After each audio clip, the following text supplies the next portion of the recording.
নমস্কাৰ গুৰুমণ্ডলী এই নতুন শিক্ষামূলক ভিডিঅ'তে মই বিশ্বজিতে স্বাগতম জনাইছোঁ। ইতিমধ্যে নিশ্চয় প্ৰতিখন বিদ্যালয়ে শিক্ষা বিভাগৰ তৰফৰ পৰা বিশেষ নিৰ্দেশনা লাভ কৰিছে, যাৰ জৰিয়তে প্ৰতিখন বিদ্যালয়ক নিম্ন আৰু উচ্চ প্ৰাথমিক বিদ্যালয়সমূহক পিৰিয়ডিক এছেছমেণ্ট টেষ্ট PAT অনুষ্ঠিত কৰিবৰ কাৰণে নিৰ্দেশনা জাৰি কৰা হৈছে। গতিকে আজি ভিডিঅ'ৰ জৰিয়তে এই পিৰিয়ডিক এছেছমেণ্ট টেষ্ট কি বা ইয়াক আপোনালোকে আপোনালোকৰ বিদ্যালয়সমূহত কিদৰে অনুষ্ঠিত কৰিব তাকে জনাবৰ কাৰণে এই ভিডিঅ'টো বনোৱা হৈছে। আহকচোন ভিডিঅ'টো আৰম্ভ কৰোঁ। পিৰিয়ডিক এছেছমেণ্ট টেষ্ট মানে কি? যে periodic assessment test PAT used to evaluate student learning progress and academic achievement over time, particularly in core subjects like mathematics, science and English etc. অৰ্থাৎ ছাত্ৰ ছাত্ৰীসকলৰ যিখিনি তেওঁলোকৰ লাৰ্নিং আউটকাম বা শিকনীয় ফলাফল বা তেওঁলোকৰ যিখিনি একাডেমিক এচিভমেণ্ট শৈক্ষিক পাৰদৰ্শিতা এই গুণখিনিক বা এই মানদণ্ডখিনিক মাজে মাজে এটা পৰিমাপ কৰা বা পৰ্যালোচনা কৰিবৰ কাৰণে এই পিৰিয়ডিক এছেছমেণ্ট টেষ্ট অনুষ্ঠিত কৰি অহা হৈছে। আৰু এই পিৰিয়ডিক এছেছমেণ্ট টেষ্ট বহুত বেছি পুৰণা নহয়, যোৱা বছৰৰ পৰাই এই পিৰিয়ডিক এছেছমেণ্ট টেষ্ট অনুষ্ঠিত কৰি অহা হৈছে। এইবেলি 2025-26 শিক্ষাবৰ্ষতো প্ৰায় 40,429খন বিদ্যালয়ৰ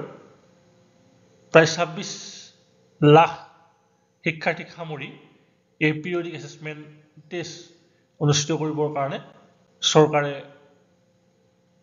আৰম্ভ কৰিছে প্ৰাৰম্ভিক প্ৰস্তুতি। এই পিৰিয়ডিক এছেছমেণ্ট টেষ্ট দুটা কেটেগৰীত অনুষ্ঠিত হ'ব, নিম্ন প্ৰাথমিক আৰু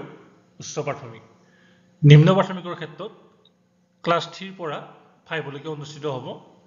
আৰু উচ্চ প্ৰাথমিকৰ ক্ষেত্ৰত ক্লাছ 6 পৰা ক্লাছ 8 লৈকে অনুষ্ঠিত হ'ব। এতিয়া এই নিৰ্দিষ্ট দুটা কেটেগৰীৰ কাৰণে শিক্ষা বিভাগে দুটা টাইমলাইন ধৰি দিছে বা দুটা ডেট ফিক্স কৰিছে। সেই অনুসৰি আমাৰ 16 জুন তাৰিখে আমাৰ যিখিনি আপাৰ প্ৰাইমেৰী লেভেল পেড সেইটো এই নিৰ্দিষ্ট তাৰিখত অনুষ্ঠিত হ'ব 9:30 AM পৰা 11 AM লৈ, আৰু 17 জুন তাৰিখে আমাৰ যি লোৱাৰ প্ৰাইমেৰী ছেকশ্যন 17 তাৰিখে অনুষ্ঠিত হ'ব। আৰু তেওঁলোকৰ টাইম দিয়া আছে 9:30 AM to 11 AM। অৰ্থাৎ ইয়াত 1.5 ঘণ্টা বা 90 মিনিট সময় দিয়া হৈছে, যদিও প্ৰয়োজন সাপেক্ষে এই সময় কিছু পৰিমাণে তেওঁলোকে শিক্ষকসকলে বৃদ্ধি কৰিব পাৰিব। এতিয়া আহিছোঁ ইয়াৰ মিডিয়ামসমূহ। এই গোটেই অসমতেই মূল 4টা ভাষাৰ মাধ্যমত এই পৰীক্ষা অনুষ্ঠিত হ'ব। সেইকেইটা হ'ল এছামিছ, ইংলিছ, বড়ো এণ্ড বেংগলী। অৰ্থাৎ অসমীয়া, ইংৰাজী, বড়ো আৰু বঙালী মাধ্যমত এই পৰীক্ষাসমূহ শিক্ষাৰ্থীসকলে দিব পাৰিব। ইয়াত নম্বৰৰ ক্ষেত্ৰত ক'বলৈ গ'লে নিম্ন প্ৰাথমিকৰ ক্ষেত্ৰত মুঠ নম্বৰ 40 নম্বৰ দিয়া আছে আৰু তেওঁলোকৰ পেপাৰ থাকিব 4খন, আৰু 4খনত প্ৰত্যেকৰে 10 নম্বৰকৈ থাকিব। সেই 4খন পেপাৰ হ'ল লেংগুৱেজ 1,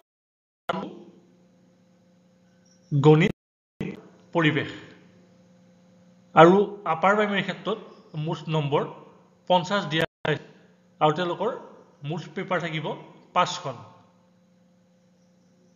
সেই 5খন পেপাৰ হ'ল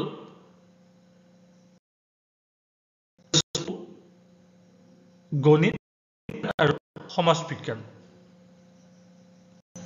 এতিয়া মই ক'ব বিচাৰিছোঁ যে কোনসকল শিক্ষাৰ্থীয়ে এই পৰীক্ষাত অৱতীৰ্ণ হ'ব পাৰিব। মই ইতিমধ্যেই ইয়াত ক্লাছ কৈ দিছোঁ যে নিম্ন প্ৰাথমিকৰ ক্ষেত্ৰত ক্লাছ 3 পৰা 5 লৈকে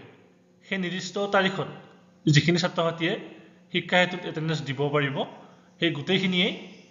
সেই পৰীক্ষাত অৱতীৰ্ণ হ'ব পাৰিব অন্যহাতে উচ্চ প্ৰাথমিকৰ ক্ষেত্ৰত ক্লাছ 6 ৰ পৰা 8 লৈকে যিখিনি ছাত্ৰ ছাত্ৰী নিৰ্দিষ্ট বিদ্যালয়খনত শিক্ষা হেতুত এনৰোল হৈ আছে সেই গোটেইখিনিয়ে এই পৰীক্ষাত অৱতীৰ্ণ হ'ব পাৰিব এতিয়া কথা হ'ল যে পৰীক্ষা আৰম্ভ হোৱাৰ আগতেই ছাত্ৰ ছাত্ৰীসকলে একোখনকৈ বহি তেওঁলোকৰ লগত ৰাখিব লাগিব আৰু ইতিমধ্যে যিহেতু আমাৰ ব্লকৰ ফালৰ পৰা ইভ্যালুৱেশ্যন বুক বা প্ৰেক্টিছ বুক দিয়া হৈছে গতিকে প্ৰতিজন ছাত্ৰ ছাত্ৰীয়ে নিৰ্দিষ্ট 9:30 বজাৰ লগে লগেই তেওঁলোকে নিৰ্দিষ্ট ক্লাছৰুমত ৰেডি হ'ব লাগিব আৰু সেই পৰীক্ষা আৰম্ভ হোৱাৰ ঠিক 1 ঘণ্টামান আগত শিক্ষা বিভাগে ৰাজ্যিকভাৱে প্ৰতিখন বিদ্যালয়লৈ কুৱেশ্যন আৰু এইটো সম্পূৰ্ণ অনলাইন হ'ব শিক্ষকসকলে পৰীক্ষা আৰম্ভ হোৱাৰ আগতেই বিশেষ এটা এপ গুগল প্লে ষ্ট'ৰৰ পৰা নিজৰ মোবাইলত ইনষ্টল কৰিব লাগিব সেইটো হ'ল যে ই ক্লাছৰুম ফৰ আছাম নামৰ এপ এটা আছে এই এপটো আপোনালোকে নিজৰ মোবাইলত আপোনালোকে পৰীক্ষা আৰম্ভ হোৱাৰ 1 ঘণ্টা পূৰ্বে আপোনালোকে ইনষ্টল কৰি ল'ব লাগিব আৰু আপোনালোকৰ বিদ্যালয়ে যিবিলাক টেবলেট আছে সেই টেবলেটসমূহতো এই এপটো উপলব্ধ হ'ব তাত গৈ আপোনালোকে এই এপটো চাব পাৰিব আৰু সেই এপটোত PDF আকাৰে ৰাজ্যিকভাৱে প্ৰশ্নসমূহ প্ৰেৰণ কৰা হ'ব সেই নিৰ্দিষ্ট যি 4টা ভাষাৰ মাধ্যম আছে এছামিজ ইংলিছ বড়োৱেন বেংগলী সেই নিৰ্দিষ্ট ভাষাত তেওঁলোকে অনলাইন পঠাই দিব আমি সেই নিৰ্দিষ্ট ই ক্লাছৰুম ফৰ আছাম এপ যোগে সেই প্ৰশ্নখিনি আমি 1 ঘণ্টা পূৰ্বে আমি লাভ কৰিম আৰু সেই প্ৰশ্নখিনি আমি কি কৰিম ছাত্ৰ ছাত্ৰীসকলক আমি দিবৰ কাৰণে চেষ্টা কৰিম এতিয়া ছাত্ৰ ছাত্ৰীসকলক সেই প্ৰশ্নখিনি দিয়াৰ ক্ষেত্ৰত আমি গুৰুত্ব দিবলগীয়া কথাটো হ'ল যে আমাৰ কিছুমান বিদ্যালয়ত ইতিমধ্যেই স্মাৰ্ট ক্লাছ বা টেলি ক্লাছৰ ব্যৱস্থা আছে বা তেওঁলোকে লাভ কৰিছে গতিকে তেওঁলোকে প্ৰজেক্টৰ থকা বিদ্যালয় ডাইৰেক্ট তেওঁলোকৰ প্ৰজেক্টৰ যিখিনি কুৱেশ্যন পেপাৰ সেইখিনি তেওঁলোকে ডিছপ্লে কৰি থাকিব পাৰিব আৰু তাত চাই শিক্ষাৰ্থীসকলে তেওঁলোকৰ পৰীক্ষাৰ নম্বৰসমূহ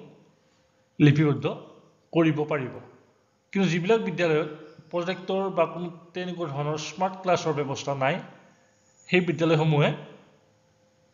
এই ই ক্লাছৰুম ফৰ আছাম এপৰ পৰা কুৱেশ্যন পেপাৰখিনি ডাউনলোড কৰি লৈ শিক্ষকসকলে বৰ্ডত ব্লেকবৰ্ডত কি কৰিব লাগিব প্ৰশ্নসমূহ লিখি দিব লাগিব গতিকে এই ব্লেকবৰ্ডত লিখা প্ৰশ্নসমূহৰ পৰা চাই তেওঁলোকে প্ৰেক্টিছ বুকত ছাত্ৰ ছাত্ৰীসকলে ইয়াৰ যিখিনি ৰেছপন্স তেওঁলোকে ৰেকৰ্ড কৰিব আৰু এইখিনিতে মই এটা কথা কৈ থোৱাটো ভাল যে আমাৰ যিখিনি কুৱেশ্যন থাকিব এই গোটেইখিনি MCQ টাইপ হ'ব মাল্টিপল চইচ কুৱেশ্যন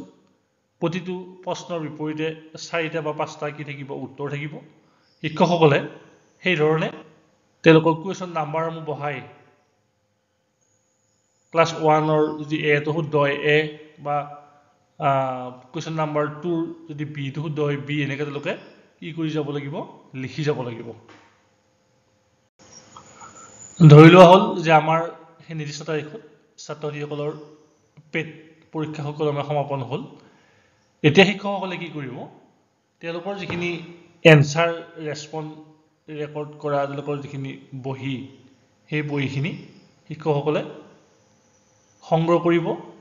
আৰু 19 জুন 2025 ৰ পৰা 28 জুন 2025 ৰ ভিতৰত তেওঁলোকে এই ছাত্ৰ ছাত্ৰীসকলৰ যিখিনি মাৰ্কিং এক নিৰ্দিষ্ট আকৌ অনলাইন প্লেটফৰ্ম যোগে